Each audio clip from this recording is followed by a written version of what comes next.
constant vision of what it is you want to achieve, see it accomplished, and go all out. Find a way to win.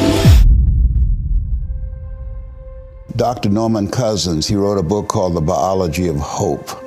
And he talked about the fact that when something happens to you, you don't deny it, you defy it. And I was defiant that I'm going to beat this, I'm going to handle this. That there are people who many times when something happens to them, that they embrace it from a place of fear and it takes them out. And L.C. Robinson said, things may happen to you and things may happen around you, but the most important things are the things that happen in you.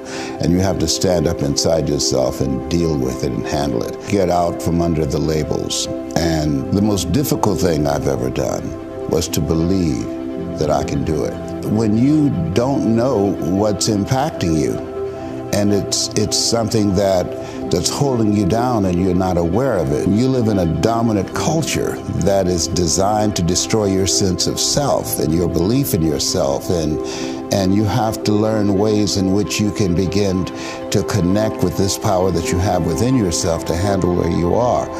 The key is to be constantly in a perpetual process of discovering the truth of who you are and fighting constantly to look for ways in which you can escape the inner conversation, because how people live their lives is a result of the story they believe about themselves. So that's an ongoing process, constantly interrupting that conversation, what psychologists call your self-explanatory style, because life is going to beat up on you in so many ways, and many things, they come back, negative thoughts and how you feel about yourself, they don't die.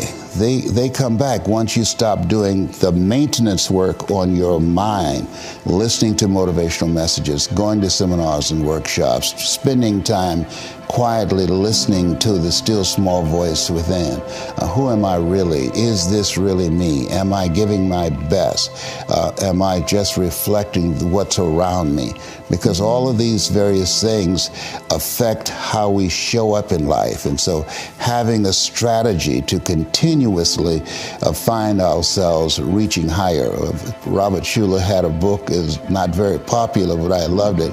It's called Peak to Peak, U-P-E-A-K to P-E-E-K, because you're constantly reaching higher to find out and discover your better self. Richard Wright said it best. He said, the impulse to dream has slowly been beaten out of me through the experiences of life.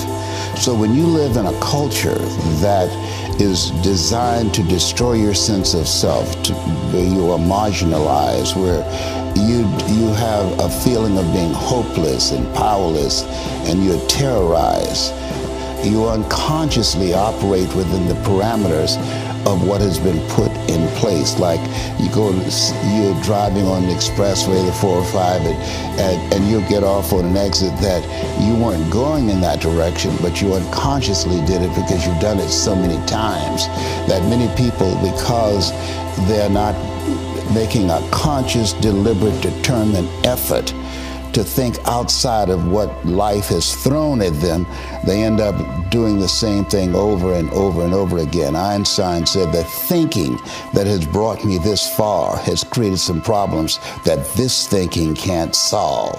And so through relationships, through reading, through studies, through goals and dreams beyond your comfort zone, it allows you to begin to live out of your imagination as opposed to out of your history.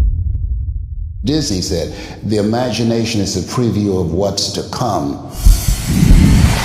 I believe that all of us have a responsibility, that we want to live a life that will outlive us.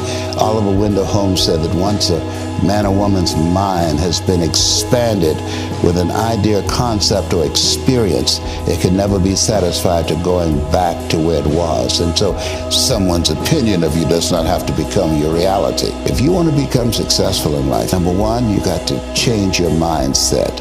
He said, you don't get in life what you want, you get in life what you are. Number two, practice OQP, only quality people. Develop your communication skills, because once you open your mouth, you tell the world who you are. Those are three major things that you want to work on that will liberate you. It will help to escape out of where you are right now, because I see you watching me and I know you want more. I can see the hunger.